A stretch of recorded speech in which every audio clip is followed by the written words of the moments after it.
Hey, welcome you on into another episode of the Big Time Sports Podcast Show, episode number 80 here. It's Mitch Spinell and Mitchell Balla here to give you guys the latest what's going on in the sporting world. Mitch is going to be back for the end of the week, man. We are now in tournament time in softball. We're about to get into tournament time in baseball as well as other sports, and a lot of stuff is happening right now. We're here to talk about it.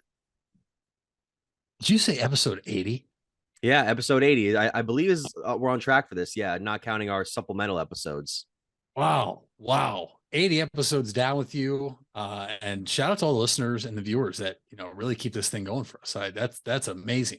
Of course. We appreciate all of those who have subscribed to our channel here. If you're watching that on here, be sure to like and hit the bell as well. You can also find us on Apple Podcasts, Spotify, and SoundCloud, courtesy of Spotify for podcasters.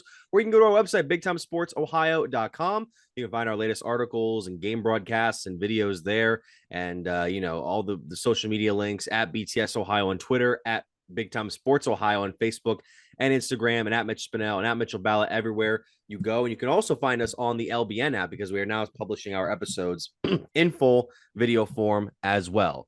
Now, Mitch, we go into this episode where we're kind of recapping what's been going on throughout the week because, as we mentioned before, a lot of the softball teams tournaments getting underway, the state tournaments to see which teams will be representing the area in the latter stages of the tournament. I have a few teams from my area right now that might be some heavy hitters going into the latter stages of the districts and the regionals, but we're staying in sectionals right now. What was going on this week in particular that really stood out in Stark County among the local teams that were just getting underway for the softball tournament? And see, Mitch, this is always the tricky part of the season. So there's a lot of people out there that see teams win and then lose, and they see a team that lost and thought, oh, their season's over. And it's like that for softball this week, and it'll be like that for baseball next week. That's not always the case. What you have to do as a viewer or listener or a fan of any team is check to see what it says in a score for, if it says, Division II, region, whatever, if it's a tournament game or a regular season game, Mitch, because this week, for example, in softball, a lot of teams in tournament play, but also Jackson and Green softball squared off this week. Green beat Jackson, I believe, 21-1. And a lot of people thought, wow, that was a close game earlier this year. What happened? Well, Jackson had a tournament game the next night and decided to rest Julia Gossett, their star pitcher. And Green is the best team in the Federal League. They've shown that already this year. So that's not me saying that they could not have still beaten Jackson. But you also then had a big time sports game of the night last night in which Hoover and Perry played. And that is also a regular season game. So just for the next couple of weeks, you just make sure you're looking at the right scores when you're trying to decide if a team is moving on or eliminated from playoff contention, or if it was just a regular season game. We'll see it next week with a couple of baseball teams, but that's what I wanted to say first off. I mentioned Jackson and Green played. Green won that game 21-1. Jackson rested Julia Gossett. They then took on Twinsburg the next night in their sectional game, and they defeated Twinsburg handily 14-0 at Jackson. Mitch, you had the Hoover Lady Vikings going on the road for their first playoff game all the way up to Chardon. Chardon Hilltoppers, a very good baseball team that we're probably going to get into talking about here next week come tournament time and for the next few weeks. Their softball team was very talented too, and Hoover, a very impressive first round tournament win. Come from behind, they defeat Chardon 10-8 at Chardon earlier this week. I believe that was on Wednesday night. So congrats to the Lady Vikings. Just a tremendous performance to go on the road and keep their season alive in terms of tournament play and also in terms of trying to get back to where they were last year. They graduated a lot of girls from last year. This is a team that went to the state Final Four last year. So there are some girls with experience.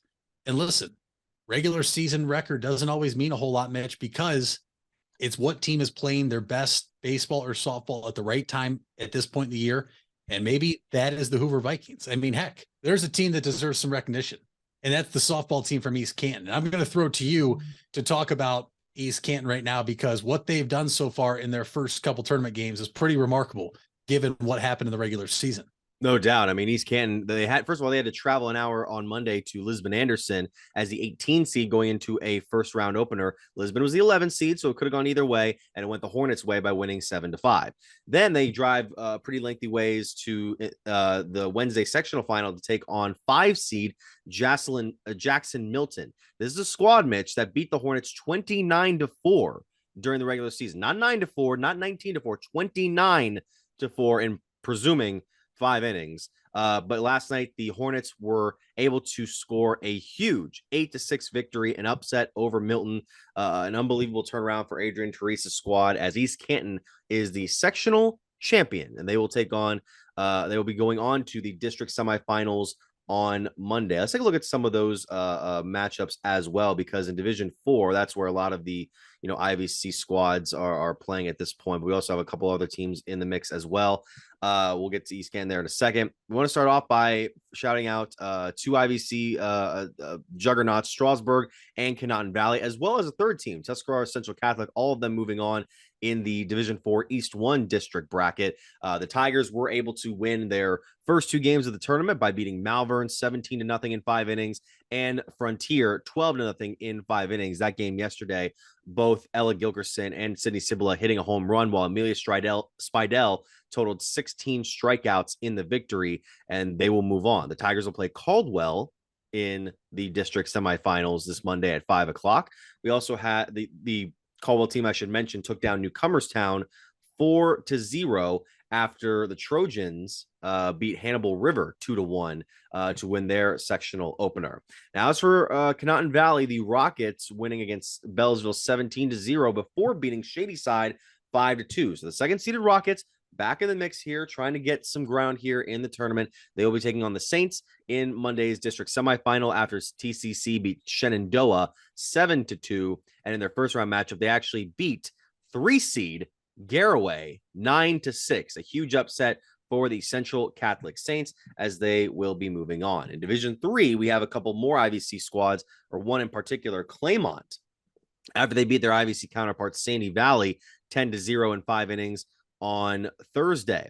Now, the Cardinals beat Beaver 9-2 in the first round, but they ended up having their season come to an end in the sectional final. The top-seeded Mustangs will take on Meadowbrook, the 4th seed, after the Colts beat St. Clairsville 11-10 and Bel Air 9-0, respectively. And on the other side of that bracket, you have Richmond Edison taking on Barnesville. In Division 2, we have a couple of teams still in the area in the mix, like New Philadelphia, who won a wild 8-7, 8-inning game on Wednesday, in which the Quakers were down, I believe, 7-1 going into the final inning, and they were able to stage a huge rally to come back and secure the victory. Now, you had a number of standout performances in that one, including I believe Ellie Mason hitting the 3-run home run to tie the game in that last part of the contest, and then the Quakers scoring a wild pitch to win the game.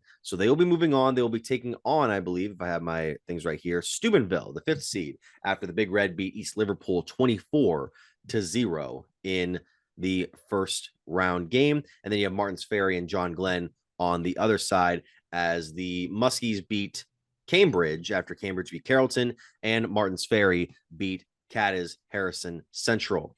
And in Division 2, it is Indian Valley as the top seed in the tournament. They have won their opener against Philo 13-3. Philo beat Minerva by the same score in the the quarterfinal matchup. Riverview and Morgan played that same night as well, and then Morgan will go on to face the Braves on Monday at 5 o'clock. That game will be played at Buckeye Trail High School. And then Dover also winning their first game of the tournament in 5 innings, 16-0 against Maysville. The Crimson Tornadoes set to face off against 6th seed West Muskingum this Monday at Indian Valley. So a number of great matchups here still on in the mix. I mean, we not only do we have that match, we also have some regular season baseballs. We are wrapping up the remainder of our regular season contests here. I mean, the Federal League, coming down to a bit of a run, but in the end, it was the Jackson Polar Bears that got the job done and secured what was initially a share of the Federal League title. But then what happened after that? Well, Mitch, we'll start right there. It is still a share of the Federal League title, but we could find out as soon as tomorrow, Saturday, May 13th, on if it's going to be a shared title or an outright title. Jackson defeated Green earlier this week, 12-2 on Tuesday. And this is just how the Federal League's been, Mitch. A team can win convincingly like that. Jackson was down 1-0 through 3 and then exploded for an 8 spot off the Bulldogs ace, Luke Ickes, who came into the game with a 0.2 earned run average coming off a no against Perry. Jackson scoring 8 in the fourth, including a 3-run home run from senior shortstop Hogan Sedlock.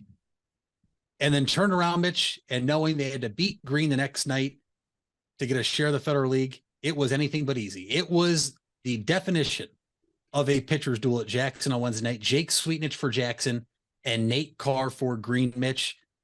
Unfortunately, somebody was going to have to lose that game. Maybe some people thought neither of the starting pitchers would, because it looked like it was going to extra innings. 0-0 was the score through 6. And then through 6.5, we went to the bottom of the 7th. Jackson with a runner at second, a 1-2 count on Kyle Benson before he sent a 2-strike pitch from Carr to the left side, through the infield into the outfield, scoring Aiden Emmett from second. Jackson walks off Green 1-0. And with that win, Jackson clinches a share of the Federal League title for their second straight year. They play Glen Oak tomorrow. Jackson now 10-1 in Federal League play. Glen Oak with a win would be alive still. It would not necessarily mean they clinch a share, because they still have 2 more Federal League games to make up against Lake. Should Jackson beat Glen Oak on Saturday, it'll be all but wrapped up then. Jackson will be the outright Federal League winner. But either way, Jackson's a Federal League winner, whether it's shared or outright, still to be determined. And that is now 2 in a row and 8 of the last 9 in the 9 seasons played, 10 years. But obviously there was no season in 2020, so we get that. A couple other things to touch up on. The Lake Center Christian baseball team won the Portage Trail Conference title. They earned at least a share with a 9-6 win over Mogador. It is their first title in program history for the Lake Center Christian Tigers. So a very big moment for that program. And then also Manchester's own Cantor breaks the career strikeout record for Manchester. The senior pitcher Owen Cantor broke the strikeout record in style, Mitch. He threw a no-hitter, and in that no-hitter had 16 strikeouts in a 5-0 win over the visiting Tuslaw Mustangs. He now has 199 career strikeouts for Manchester, which is 10 more than the previous record, which was held by Dalton Erich.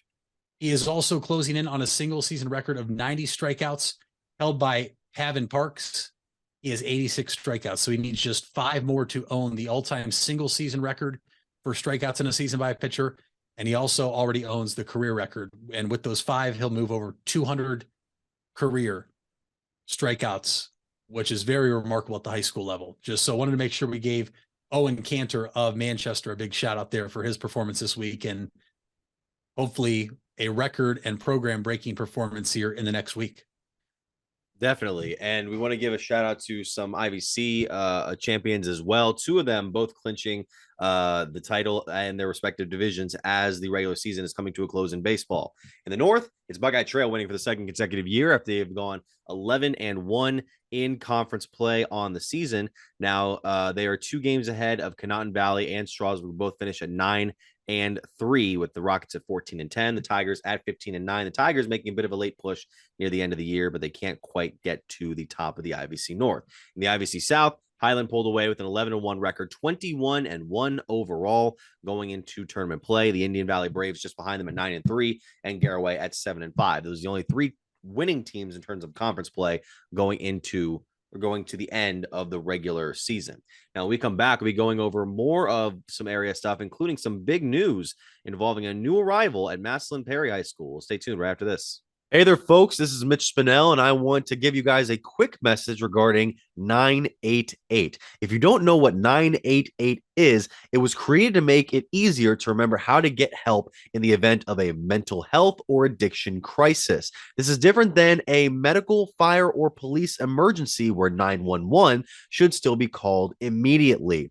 988 connects you with Stark County's Crisis Center, which is equipped to help people in emotional distress or experiencing a mental health or addiction crisis. So remember, 911 for medical, fire, and police emergency help, and 988 for support in overcoming a mental health crisis in Stark County. Buying a home has never been so affordable with record low interest rates. Hartzler's Quality Housing is ready to put over 40 years of experience to work for you. Family owned and operated since 1978, Hartzler's has a wide selection of model homes on site with a knowledgeable team to help make your new home a reality. Open 6 days a week. Visit them off I-77 in Dover or online at hartzlers.com. Hartzler's Quality Housing. Quality from start to finish. You deserve the best. And at Ferris Chevrolet, Buick, Cadillac, Toyota, that's what you get. We consider you, the customer, to be part of our family. Anybody can make promises, but when you visit Ferris, you get the Ferris deal from a Ferris wheel. So if you're looking for a car, truck, or van, think Ferris.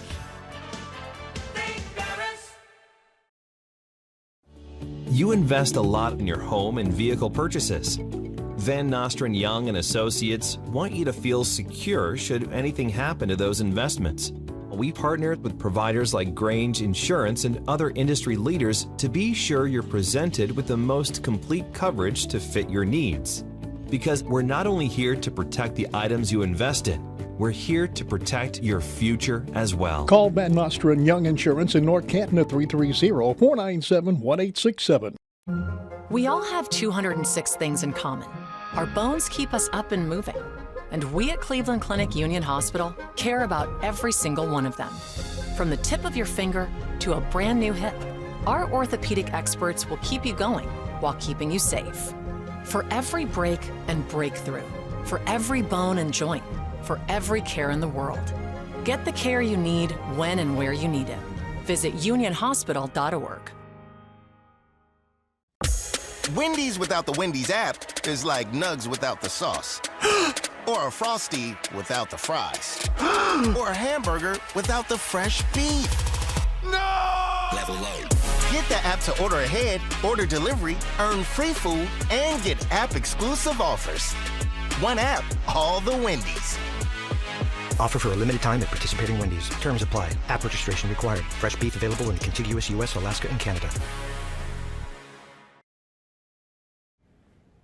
Vive Auto Sales, located on West High Avenue in New Philadelphia and Cleveland Avenue in Canton, is a used car dealership committed to getting financing for everyone. We give every customer that walks in our showrooms a prime buying experience, no matter their credit score or financial situation. Current inventory can be viewed at www.wefinancenow.com. Check out our Facebook pages for the most up-to-date information about upcoming events and promotions happening at Vive Auto Sales. Get out of the dugout and onto the field with help from Velocity Sports. Velocity Sports is a baseball and softball training academy with locations in North Canton and Canal Fulton. Our new Canal Fulton features 10,000 square feet of training space with 6 cages for hitting and pitching and a large commercial weight room. Velocity Sports will sharpen your skills and get you in the starting lineup. For more info, go to velosportsohio.com. And we're back here on the Big Time Sports Podcast Show. Mitch Spinell and Mitchell Balla. Mitch, we didn't talk about this specifically, so we could talk about it here on the show that happened a few days ago. The news that came out earlier this week that Perry High School over in Massillon has found its new boys head basketball coach, and it's one that's very familiar with this area. It is longtime boys and girls basketball coach Matt Vole, who comes over after parting ways with New Philadelphia back in 2022. Now, Mitch Vole comes in with a huge track record from a number of different area schools. He spent, I believe, 22 of his 25 seasons coaching in or around Tuscarawas County between West Holmes and New Philadelphia, Carrollton and New Philadelphia, with a win-loss record of 385 and 208, a number of sectional titles, district championships, 2 appearances in the Elite Eight among his accomplishments as well. Carrollton finishing 20-0 and back in 2011 in the regular season, and the Quaker girls finishing at number 1 in the AP poll at the end of the season back in 2015. I mean, Mitch, what do you think this makes for a program that struggled to find its footing last season and kind of suddenly parted ways with former coach Mick Saban after 1 year? What do you think a hiring like Bull makes for the Panther boys? I like the hire a lot because it's somebody that has a lot of history and background of coaching basketball, both in boys and girls, Mitch. And he also has a proven track record of success. Now, the likelihood of showing up to a new school with no ties, like Bowl is going to do, and turning it around overnight is never very likely, especially when you're talking about a team in the Federal League. And especially when you look around the Federal League and you look at Jackson returning 3 of 5 starters, you look at Green returning almost all 5 of their starters, Lake returning one of the best players in the league, Glen Oak returning a nucleus of their core. The Federal League's tough, Mitch. We saw it last year when we were covering it. It's only going to remain that way this upcoming season. But I think what Vol can do is come in there with a plan and an identity of what he wants this team to be at Perry.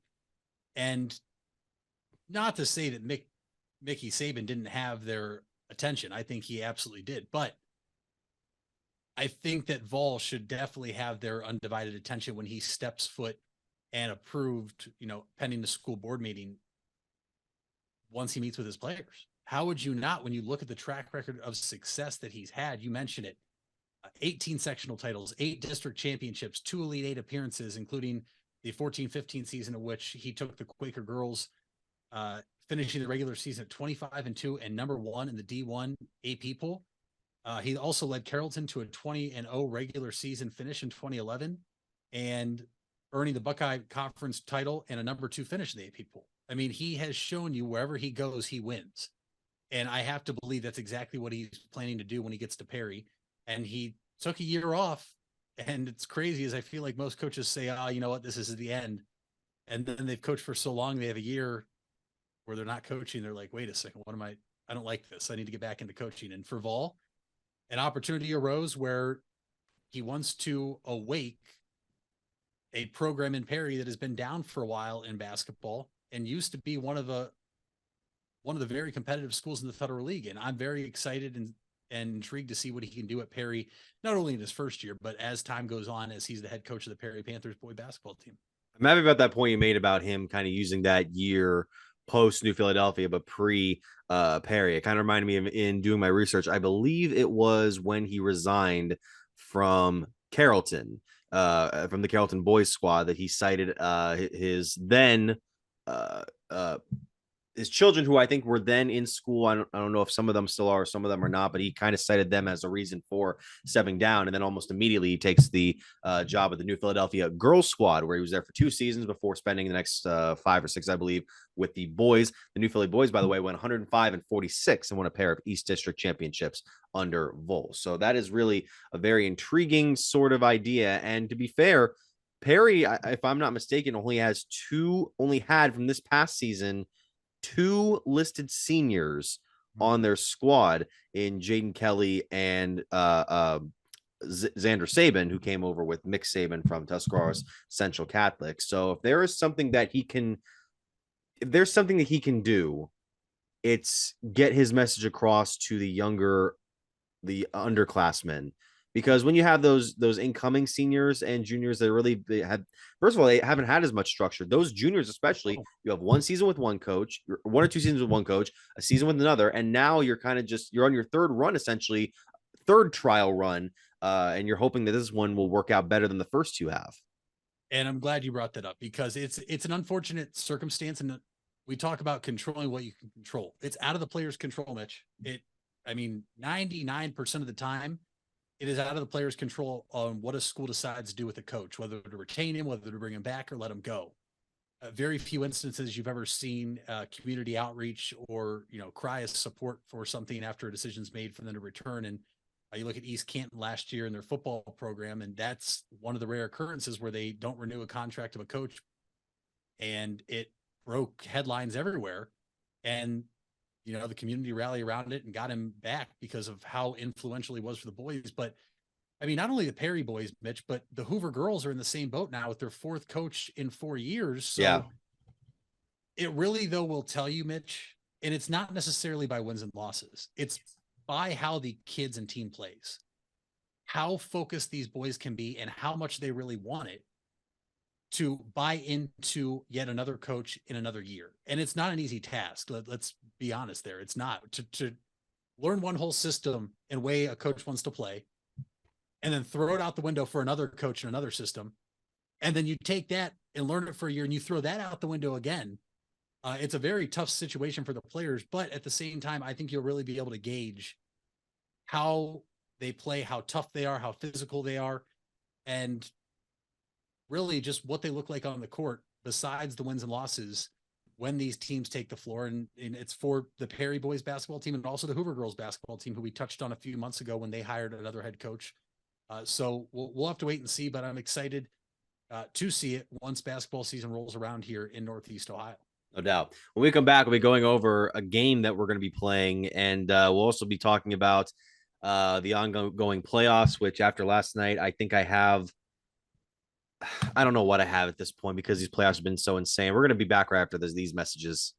The Furby Electric Supply Company has bright ideas for your home. Save money by converting to energy-efficient electrical products or add ambiance with beautiful lighting features. It begins with a professional consultation and a visit to the Furby Lighting Showroom. Then certified Furby contractors complete your project right and on time. Since 1934, 4 generations have built a reputation of quality and trust, and they offer emergency services too. Just visit Furby.com. That's F-U-R-B-A-Y. The Furby Electric Supply Company.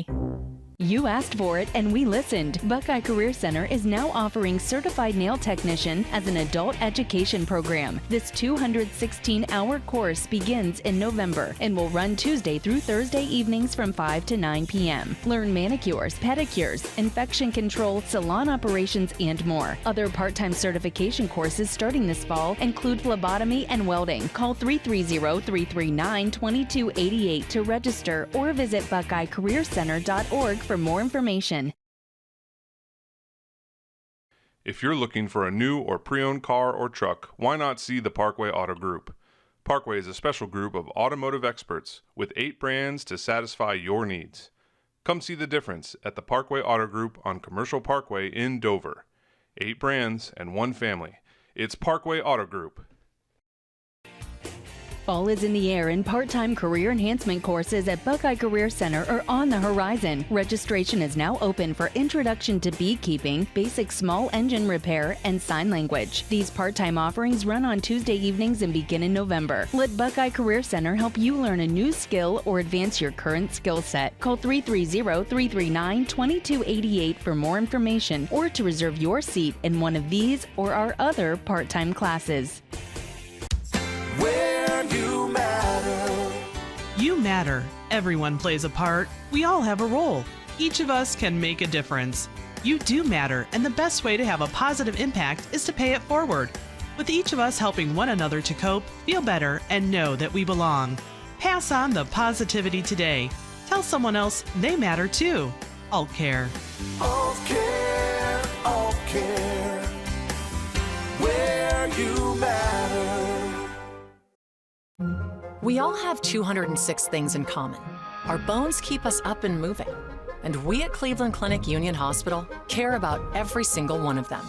From the tip of your finger to a brand new hip, our orthopedic experts will keep you going while keeping you safe. For every break and breakthrough, for every bone and joint, for every care in the world. Get the care you need when and where you need it. Visit unionhospital.org. Employee benefits, although time-consuming and expensive, is one of the top considerations for those making a job change. At Hummel Group, we help businesses craft benefit strategies that align with company goals. Through an emphasis on cost containment, leveraging technology, and benefits administration, we save your team valuable time. Your employees call us with questions, not you. Visit HummelHelps.com or call 800-860-1060. Don't just get insurance. Get Hummel. And we're back here on the Big Time Sports Podcast Show. Mitch Spinell and Mitchell Balla. It's now time for the both of us to take a look at some of the games that will be played this week. We have officially seen the 2023 schedule for all of the NFL squads.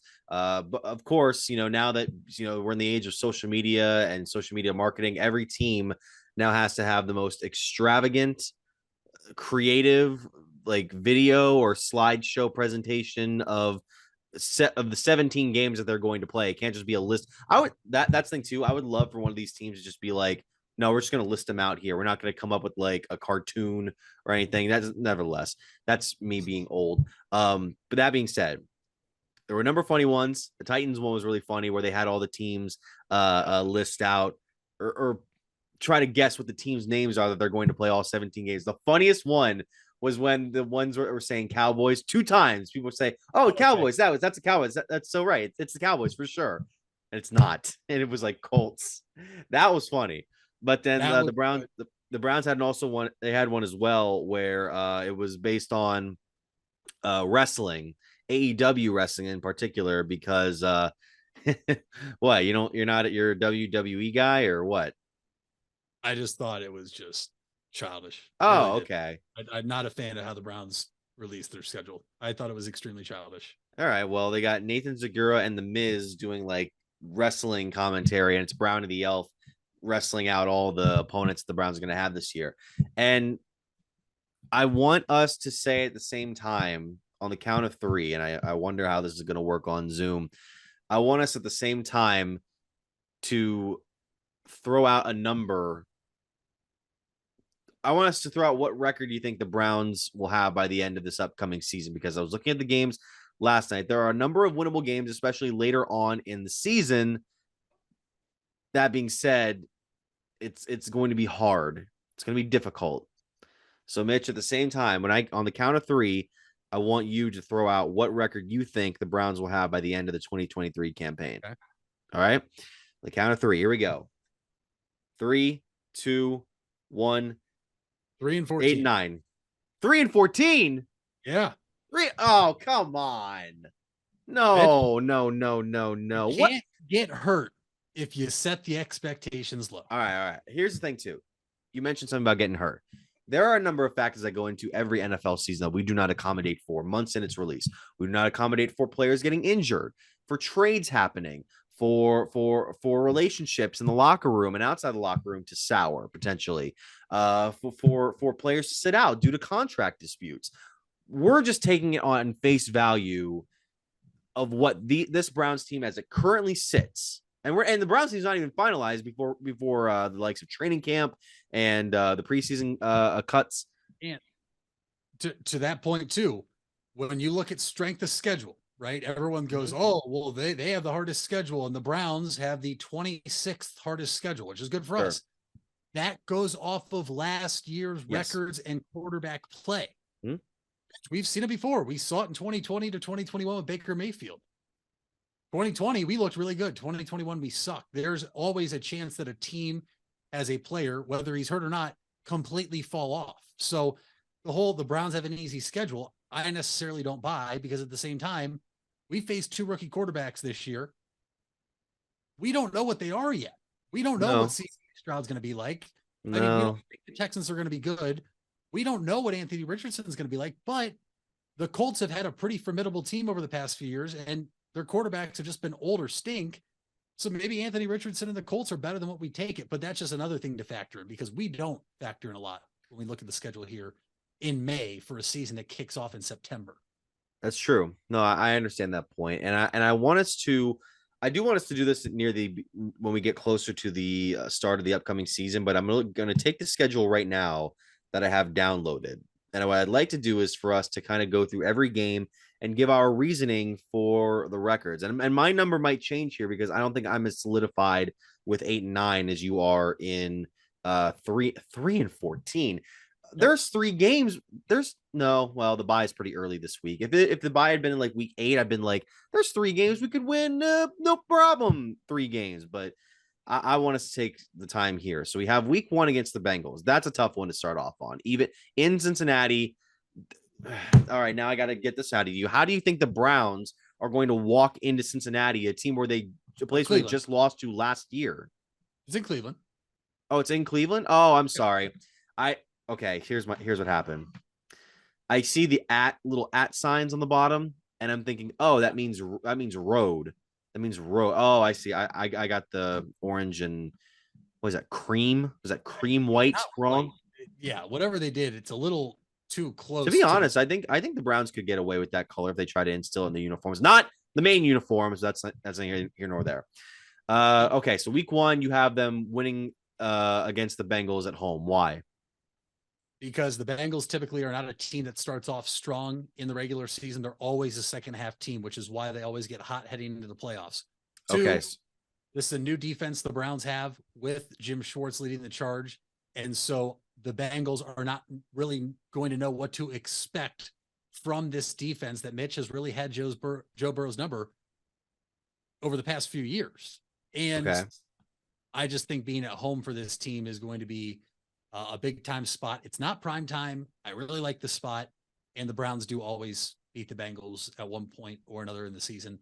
I like this one because I mentioned the Bengals get hot in the season. Last year was the first time in a long time that the Browns have started off the year 1-0, and I think we're gonna go back to that tradition. 99. Second time since 99. I don't think it's gonna be the third time since 99. I think we're gonna lose that game. That being said, week 2 against Pittsburgh. This one, I'm a little. First of all, I got to change my my color here in a second. This one, I'm a little more confident in. I'm going to go with a W for the Browns. It's a road matchup. I understand that, but going into this season, Cleveland's offense, I think, has more depth than Pittsburgh. I think they can be a better overall offense than Pittsburgh, and the defense can if they can get past that offensive line, which has a couple of new faces. I know that their first round pick was an offensive lineman this past year.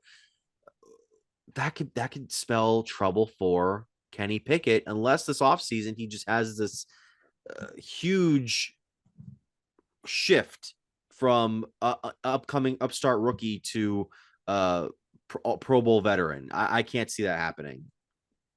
He threw 7 touchdowns and 9 interceptions last year. He had a total of 10 touchdowns because he ran for 3. This is a tough place to play. Obviously, we don't have great track record playing here in the regular season because of the playoffs. We actually do. But I just personally don't think this is a spot for the Browns to succeed because typically, Mitch, even if the team you play is not as good, when the primetime lights are on, teams rise to the occasion. And I'm also just kind of taking away from the last regular season game last year against the Steelers, what we saw. And look, Watson was rusty then. I think he'll be better this season, but I just don't like the spot for the Browns because no matter what, we seem to not have any idea on how to stop TJ Watt. And until I can see us stop TJ Watt, I don't think we can win in Pittsburgh. We'll see. Now, week 3, I'm more confident in than I was even the Pittsburgh game. This is where I think if the season goes off the rails later on in the year, Browns fans are going to get tricked. Browns fans are going to get tricked to where you take on a Tennessee squad where your top quarterbacks right now are Will Levis, Ryan Tannehill, and third name that I'm missing, Malik Willis. Yeah, Will Levis, Malik Willis.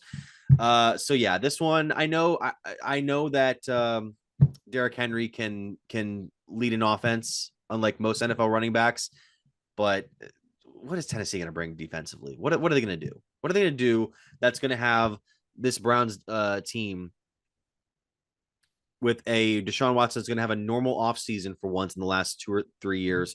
I think this will be one where we're like, hey, this Browns team, man, this could be the year. This could be it. And then we'll have to see where the season goes thereafter.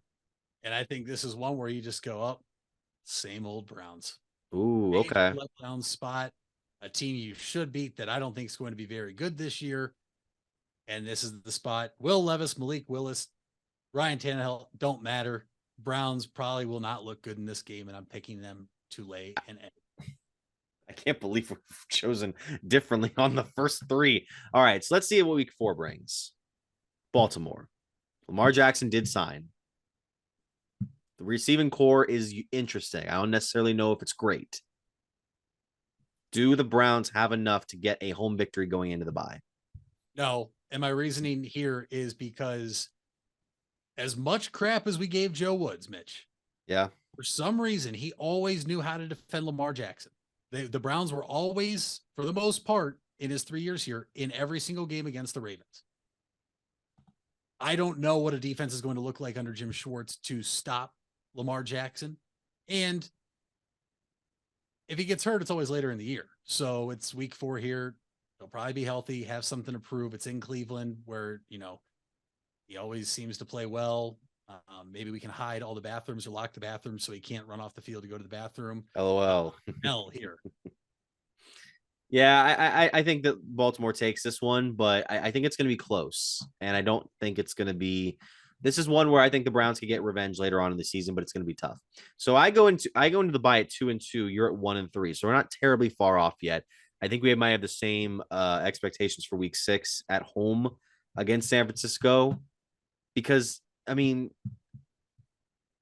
Brock Purdy, I don't think is going to be ready for the start of the season. So you're going to have to go in either with Trey Lance, or that's pretty much it at this point in the offseason, where there's Sam Darnold. I mean, that's the thing.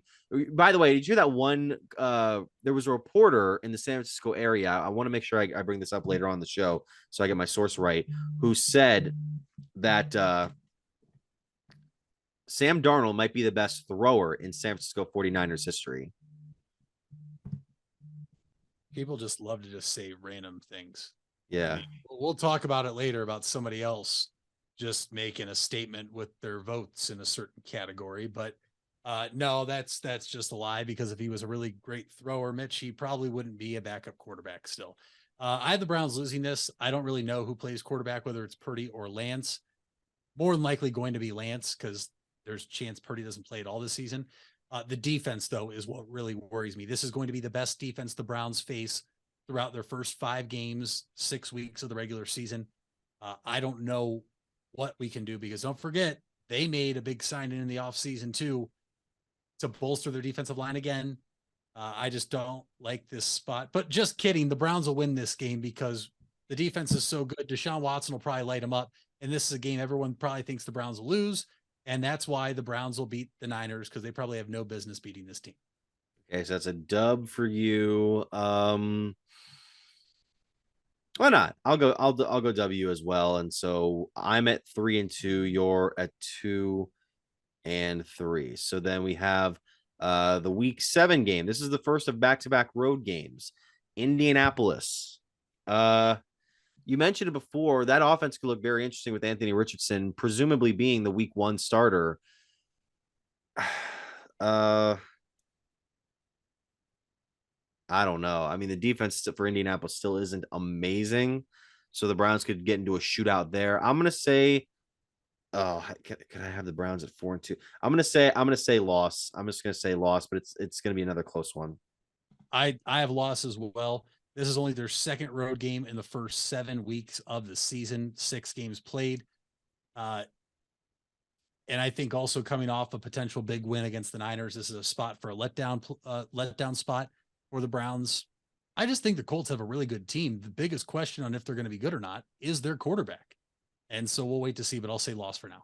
Then now we go into Week 9 of the season where, at Seattle, midday game on the West Coast. That's a hard one usually to do.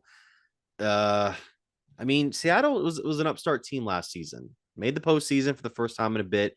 Well, not even for a bit, but under the Russell Wilson era, we thought it would be a bit, and then turns out it was pretty quickly. Geno Smith was the comeback player of the year.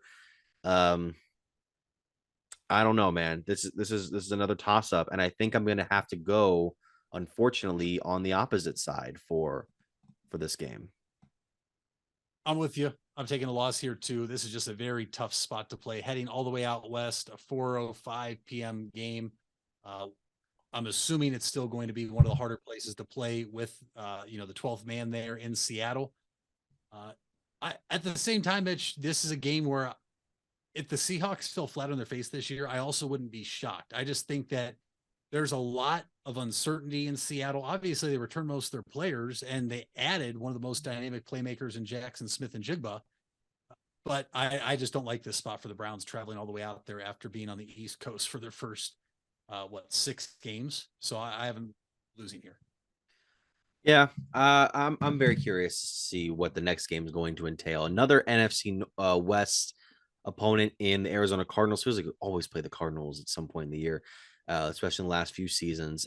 Sunday, November 5th in Cleveland.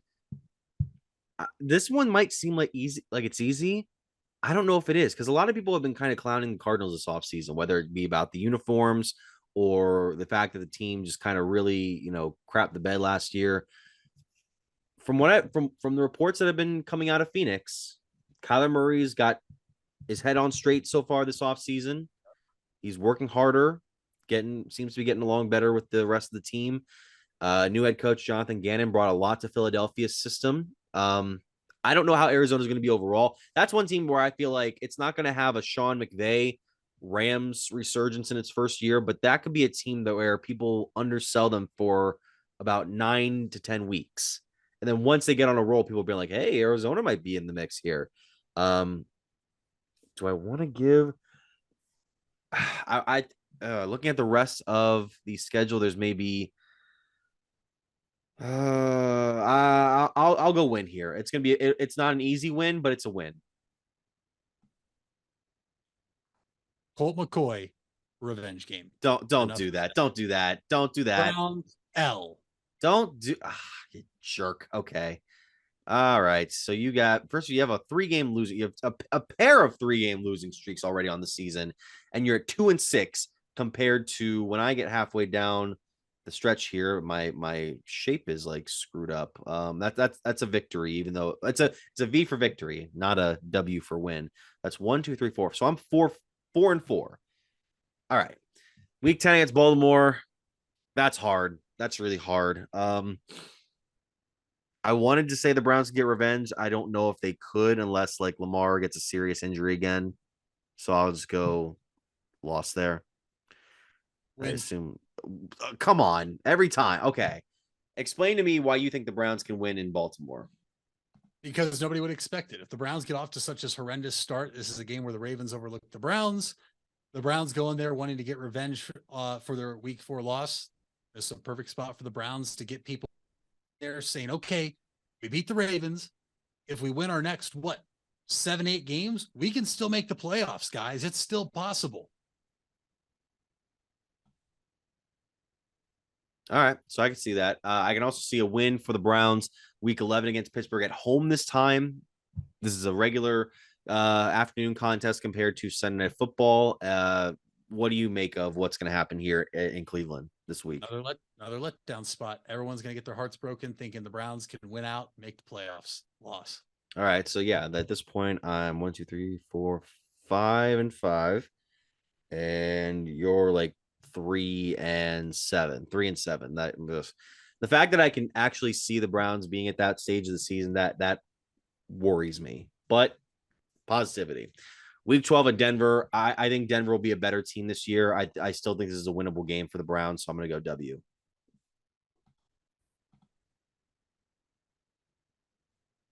Am I frozen? Yeah, you were. Now you're back. Okay. I'll just use the audio from that. I'll go ahead and give your point as to what you think will happen. Broncos are going to turn it around this year. They're going to be one of the sleeper teams in the AFC. Browns lose. All right. So that's it. That's supposed to be an L. Excuse me. I got my toolbar here from Premier's like editing system here. Week 13 against the Rams in LA at SoFi. This Rams are not going to be great. They're not going to be as bad as last year, but they're not going to be great. Matt Stafford's not getting younger, and the offense isn't as quick and efficient as it once was. But I still think the Browns take an L here. Yeah, Browns taking out here. I'm actually very intrigued to see what the Rams do this year, Mitch. I think this could be. I mean, there was rumblings that McVay was going to retire. Stafford, who had the head injury, his wife didn't want him to play anymore. What are they going to be? But if he's back and healthy, this is a Super Bowl winning team. Aaron Donald's still there. The defense is still great. Cooper Kupp returning from injury. I'm more intrigued to see what the Rams are this year. They're probably one of my 3 teams I'm keeping an eye on outside of Cleveland to see what they really are. And I just think that this is the definition of an offensive guru, offensive-minded coach in McVay, and he'll have a way to scheme something up to beat the Browns. Everyone's talking about how, like, after the Aaron Rodgers deal, that the AFC East is maybe the strongest of the 4 conferences in its respective conference. And I think that might be true. But when it comes to the NFL, like the NFC West is also a conference where any team can pull off the NFC West championship, and then you could potentially have a 4th place team at like 9-8, 8-9, which is very interesting for me to think about. But knowing the NFL, it's probably how it's not going to work. Week 14 against Jacksonville. This is not a Jacksonville game like years past. They're probably going to be better, much better. in Jackson or in Cleveland, excuse me. I don't know, man. These early December games, they kind of go either way for me. I usually like it when the Browns play near Christmas because we can catch a team off guard. But I think Jacksonville wins this one. Next week is where I think it'll be interesting. Yeah, I have the Browns losing this one to Jacksonville too, Mitch. I think the hype on Jacksonville this year, though, is not as deserved as it should be. This is personally a team that I think is not going to perform as much as people think they will, building off their success from last year, but the Browns do lose this one. Okay, so now we have week 15 against Chicago. Justin Fields getting a little bit of help this offseason. The defense for Chicago is interesting to me. I don't necessarily know if they'll be as good of a team in an NFC North now that is basically where it's like, is Detroit the best team of the four? I don't necessarily think Chicago's a perennial playoff contender yet. However, I think they'll be better than last season. They'll definitely be outside of the bottom 5 records. And I don't know. This seems like a game where Justin Fields could really have a heavy. People are going to make the comparison because his first game in Cleveland was such a disaster that this follow-up game where he could like rack up 350, 400 yards, couple of touchdowns, but the Browns defense does enough to hold on to a very kind of weird seeming game that would result in the Browns victory.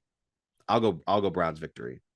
Well, Mitch, I told you what my record was before, and so I'm tapped out on wins. So yeah, the Browns lose this one. I don't know, man. Maybe it's like, well, you got to think of what we've come to expect in the last couple of seasons. Down by 10 points for the majority of the game. You get it with about 8 minutes left, down in the red zone, interception thrown back of the end zone for a touchback. Then the other team goes down, kicks a field goal. Then we come out, get a 3 and out. Then that team goes down, seals it with a touchdown, and then the clock runs out on us.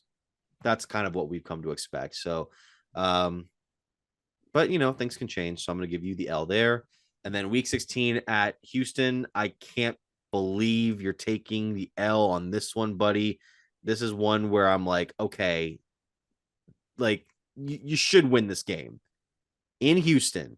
You should win this game. Even if you don't, this season, which is already not looking great because I had him at a losing record, is an objective failure.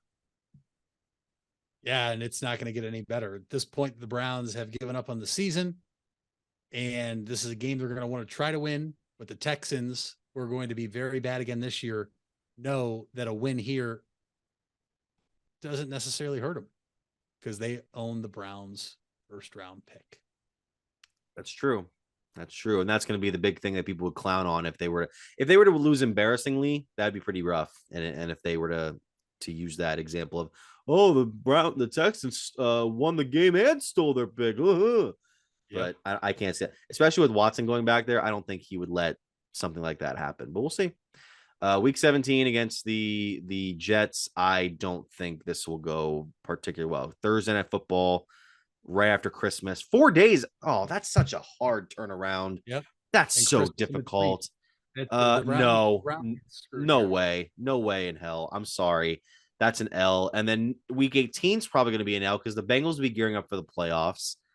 So yeah, that's I believe, if I'm not mistaken. What? The Browns are going 4-13 this year. Oh, come on. Okay. Against the New York Jets. No, not the Bengals. They're losing that game. The New York Jets, they're going to win in prime time. The Jets are going to need to win to have a chance to win the AFC East. The Browns are going to just absolutely make Aaron Rodgers regret coming to the AFC. Okay. And the Browns will beat the Jets. 4-13 confirmed. Okay. So then you have a victory against the Jets. Let me just fix that there. This freaking thing. Win against the Jets and then loss against the Bengals. So you are at, if I can write it on here. So Ballas is on the right. You're at 4-13. There we go. And then for me, I can't even get it on the screen here. So I am 1, 2, 3, 4, 5, 6, 7, 8. There we go. Okay.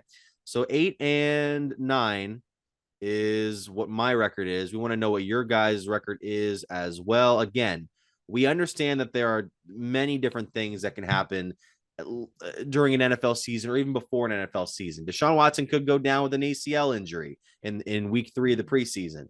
You could see Nick Chubb sustain a couple of bad games and then get benched for one of the other running backs. You might see Myles Garrett get into another car accident. Hopefully not. We don't know for sure. What we do know is that these are the 17 games the Browns are going to play in this order against these teams at these certain times, unless they are flexed for other teams' potential playoff race chances. So when we come back, we'll get into some of the NBA postseason action that we've been watching over the last couple of days and why one particular coach should not have a job should his team lose this coming Sunday, right after this. Hey there, folks. This is Mitch Spinell, and I want to give you guys a quick message regarding 988. If you don't know what 988 is, it was created to make it easier to remember how to get help in the event of a mental health or addiction crisis. This is different than a medical, fire, or police emergency where 911 should still be called immediately.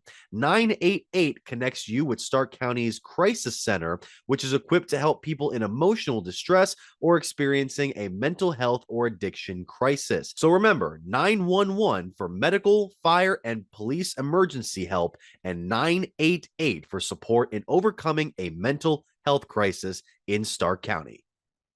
Are you trying to increase your speed, quickness, vertical leap, and agility? If so, NST Sports Performance is for you. NST trains athletes ages 5 through pro. NST designs each program specific to the athlete's needs, goals, and sports. For more, visit nstsports.com. Locations in North Canton and New Philadelphia. It's nstsports.com. It takes a lot of practice to have a winning team. Albin Title has over 100 years of combined experience handling real estate, title, and escrow transactions. They serve Tuscarawas, Stark, Carroll, Harrison counties, and more. So choose Albin Title for your next home refinance, sale, or purchase. They'll get it done quickly and professionally. Contact Albin Title at 330-334-5800 or visit their website albintitle.com. Let them put their experience to work for you. Hard work is something you're accustomed to. Van Nostrand Young understands that principle.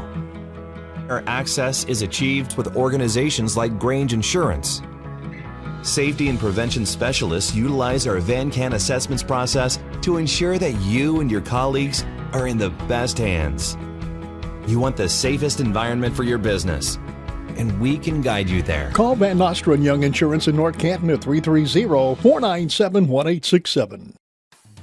If you're purchasing a new home, the team at Hartzler's Quality Housing is here to help. Take advantage of record low interest rates to make your new home a reality. Locally owned and operated since 1978, Hartzler's Quality Housing has the experience to guide you through the process. You'll find a wide selection of model homes on site to fit any budget. Open 6 days a week just off I-77. You can also visit them online at hartzlers.com. Hartzler's Quality Housing. Quality from start to finish.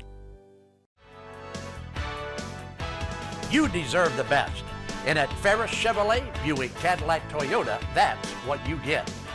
We consider you, the customer, to be part of our family. Anybody can make promises, but when you visit Ferris, you get the Ferris deal from a Ferris wheel. So if you're looking for a car, truck, or van, think Ferris.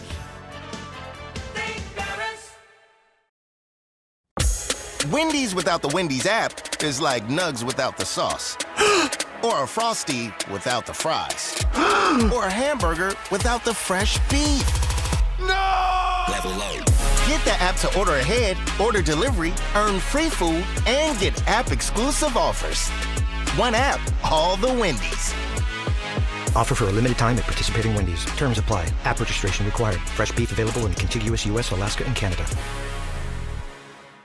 Get out of the dugout and onto the field with help from Velocity Sports. Velocity Sports is a baseball and softball training academy with locations in North Canton and Canal Fulton. Our new Canal Fulton features 10,000 square feet of training space with 6 cages for hitting and pitching and a large commercial weight room. Velocity Sports will sharpen your skills and get you in the starting lineup. For more info, go to velosportsohio.com. Turning 65 soon or already on Medicare? Hummel Group can help you explore your options and find a plan that fits your unique healthcare needs and budget. Our experienced agents provide personalized advice and help you compare plans from top insurance carriers for free. We're here to help you find the Medicare plan that's right for you. Visit HummelHelps.com or call 800-860-1060 to speak to an agent about Medicare. Don't just get insurance, get Hummel. Well, we welcome you back here to the Big Time Sports Podcast Show. Final segment. You know, Mitch, I mean, we've seen a number of recurring themes throughout the playoffs over the years. Many of the same teams, many of the same storylines, many of the same players in and out of the postseason every year, as would it be expected, because a lot of these guys are the top talents for a reason. But one harsh narrative that we have seen against one particular NBA franchise, the Philadelphia 76ers, is that they can't quite get it done, not just in the Doc Rivers era, but for the last couple of seasons, even in the later Brett Brown years, where the squad wasn't able to even reach a conference finals round compared to some of its counterparts in Milwaukee, Boston, Cleveland, even Atlanta was in there for a second. But after what happened last night in Philly against the Boston Celtics, I'm so disappointed that for a game in which Philadelphia had to stage a bit of a comeback, they got down big early, cut the gap around halftime, then ended up grabbing the lead late in the third quarter and into the fourth. You wondered, okay, maybe this is where Joel Embiid turns it on. He did seem like he was getting some good plays in there as the MVP, but one guy that was not playing nowhere near an MVP level in Jason Tatum remembered how to play basketball. The Monstars gave him back his talent willingly, and he went off in the fourth quarter to send it to a game 7 where I think Boston has the edge for a reason. And if Philly loses this game, I don't think the Doc Rivers experiment is working anymore. No, it's not. And Doc Rivers will then have the most blown series leads in game 7 losses out of any NBA coach in the history of basketball. The Sixers won game 5, which I don't think a lot of people thought was possible. No. And they won it convincingly. And then the Celtics last night opened up the game in a 13-3 run. Jason Tatum doesn't get going in the first half. And if you're a Celtics fan, you probably have to think to yourself, okay, we're fine. Jason Tatum will come along. In the third quarter, he doesn't come along, and the Sixers make a run, and Embiid looks like the MVP, making plays on both sides of the court. And the fourth quarter came, and Tatum to start it still wasn't the Jason Tatum we're always expecting. And he hit a shot, and the next possession, he hit another, and you could just feel it right then and there, no matter where you were watching that game, whether it was muted or you were listening to the radio. You could just feel the momentum shift to Boston, and the Celtics win last night, Mitch, and it goes back to Boston. And this is why home court is such a big deal, because if you're the Celtics, you'd much rather play in front of your home fans in a winner go home game than you would in Philly. Now, the silver lining for the 76ers is both teams have won on each other's courts already this year, twice, in the playoffs. But that win last night, I think, does more for Boston and their mentality and confidence than the wins earlier this series for Philly and Boston, knowing that Jason Tatum was 5 of 21 from the floor last night. Mm-hmm. And the Celtics leading scorer was Marcus Smart. Yeah. The Celtics' 2 best players didn't even kill you in terms of leading all scorers in the game or leading their team in scoring in the game. And wouldn't you know it, a chance to win the series, and who didn't show up yet again? James Harden. Oh, but he won games 1 and 4. It's a best of 7 for a reason. You have to win 4 games. And now, Mitch, not only is Doc Rivers' job on the line, James Harden's legacy, I'm going to say it, is on the line in game 7. Because if he doesn't show up again, I'm not here for it anymore. I am not here to listen to how good James Harden is. Because if he can't show up again, then what is he? He's a guy that cannot survive in the big time moment. And he's never done it in the playoffs. And this could be his last shot at it, because there was rumors earlier this year, oh, he wants to go back to Houston. Oh, he wants to go back to Houston. Ime Udoka's there now. They have a lot of draft capital, a lot of money. If the Sixers lose this game on Sunday, there's going to be a lot of possibilities in Philadelphia. One being they're going to fire their coach, and two being that James Harden may try to leave and go back to Houston. But we'll have to wait and see, because I don't even know what to expect, because I figured Philly would wrap it up in 6 after they won in game 5, which I thought Boston was going to win. So with game 7, everything's off the table. The best team is probably going to win this game, and we'll have to wait and see. Everything is off the table. I mean, it's eerily very reminiscent of the 2019 series between Philadelphia and Toronto that ended with the Kawhi Leonard buzzer beater. And I texted you last night, it reminded me of Pacers Knicks from 94, where Indiana had the opportunity to win game 6 in Indianapolis, and they couldn't do it. John Starks came alive in that game, and then the Knicks went on to win game 7 and go on to the finals where they would lose to the Rockets. There were so many things that just happened towards the end of that game that had me shaking my head, to the fact where Phoenix, or Philadelphia specifically, PJ Tucker was missing a number of corner 3-pointers badly off the front of the rim. You had a couple of defensive stands that weren't great. Why James Harden was inbounding that one ball with 1.7 seconds left on the shot clock, I don't understand. He's probably the best spot shooter you have, and he's the one taking the ball on the floor. Just not able to get the job done. And we've seen this Philly team. We saw them lose in game 7 to the Hawks a few years ago, the one I mentioned. We saw them lose to the Raptors that way. We saw them lose last season in the way they did.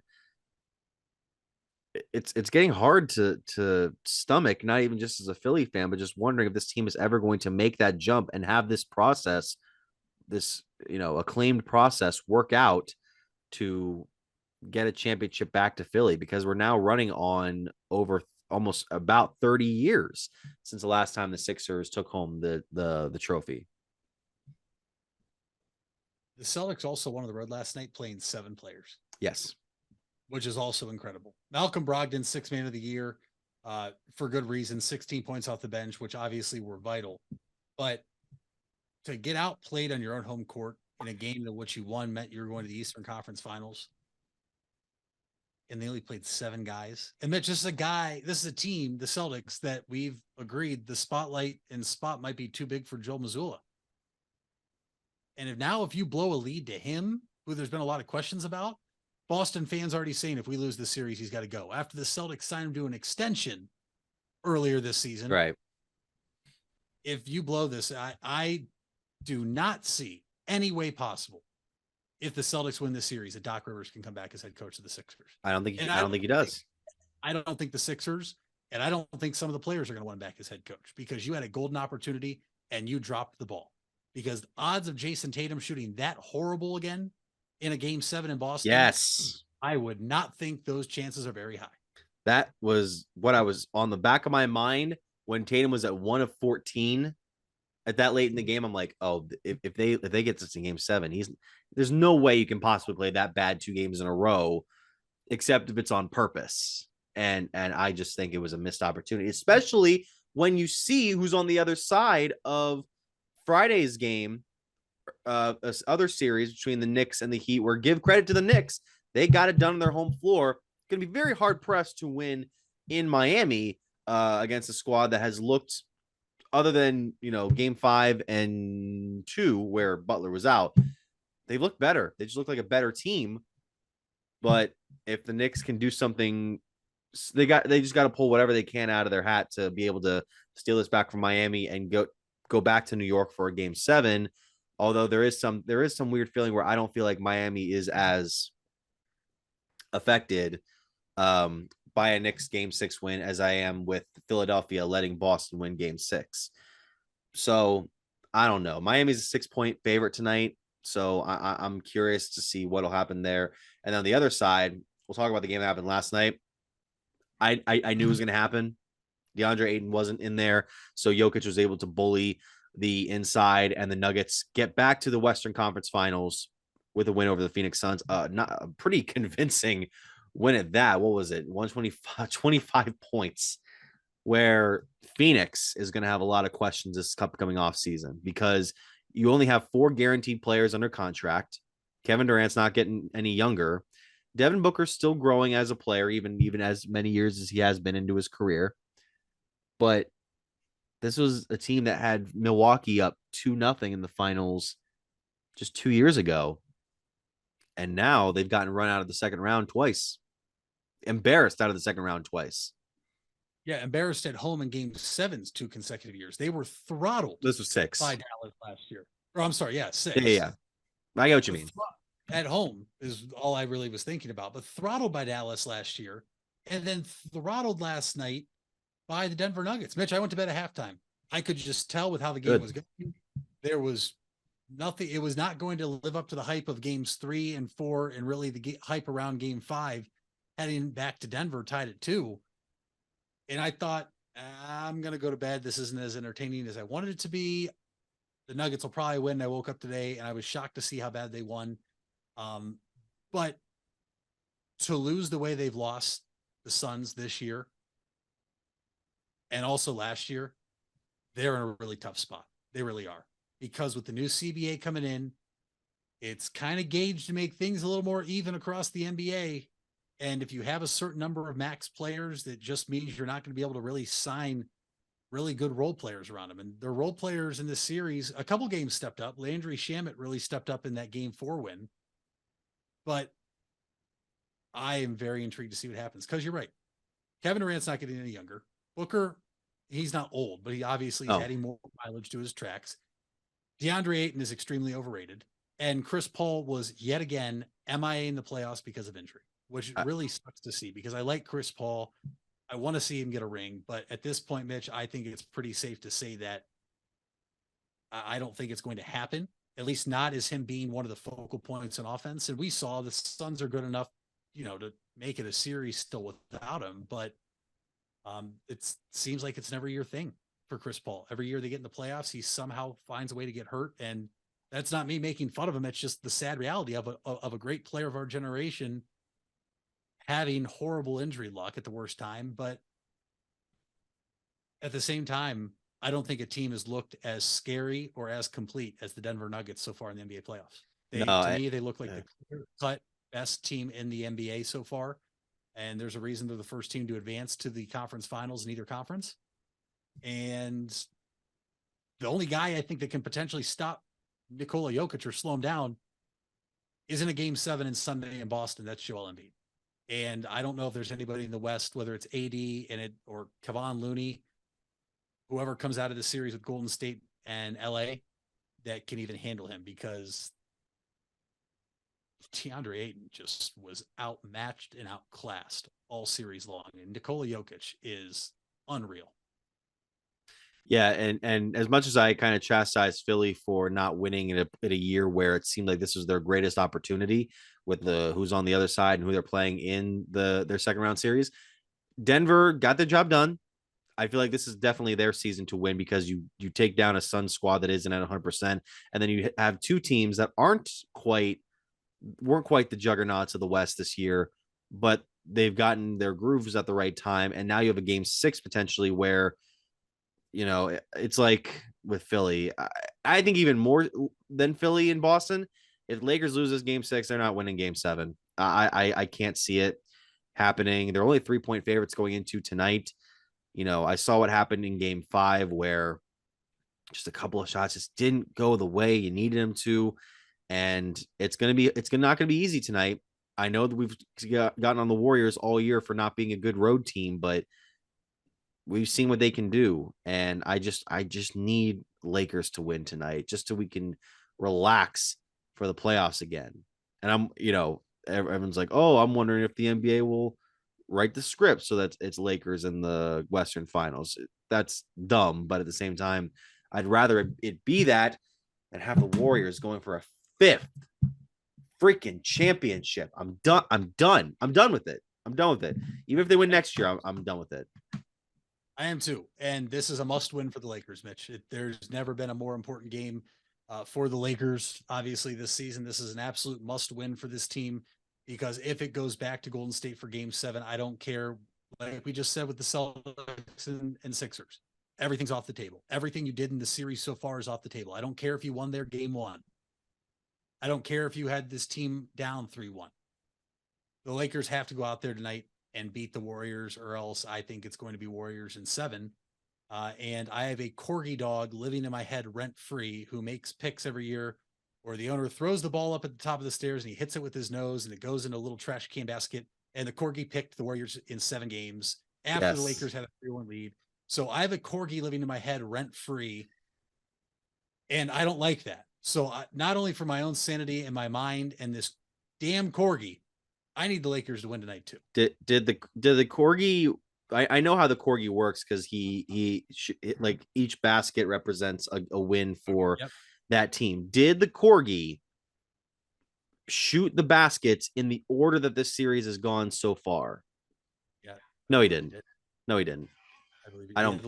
He had the Lakers up 3-1. I'm watching it right now. What we got here? So Lakers won game 1. I got it right here. Lakers won game 1. Lakers won game 1. Okay. So then Warriors win game 2. Warriors won game 2. Okay. Lakers win game 3. Lakers won game 3. Lakers win game 4. No. Yeah. No. That's why the meme took off. I thought, oh, that's not right. We found the script writer for the NBA. We found it. The script writer from the NBA is a good boy. All right. So we want to thank you for, well, in this case, bad. We'll sign it off here because, we'll get to our stuff at the end of the show. Thank you for listening or watching. What is the fact of the day other than a corgi might have predicted? Oh God, I don't want that to be true. Your fact of the day is I had one in front of me, but instead I'm just going to say that people on Broadway Street in Nashville are confirmed not football fans after the Tennessee Titans released their schedule yesterday on social media. Well, they got the Titans right. Everyone was like, "Oh, Titans," Yeah, but the other opponents, only one was correct, except for they couldn't get the city correct for the Texans. Oh yeah. Well, that was a stutter, but yeah, again, go see that video on TikTok or Facebook in a couple of weeks. It's really funny. All right, thank you guys for listening or watching the Big Time Sports Podcast Show.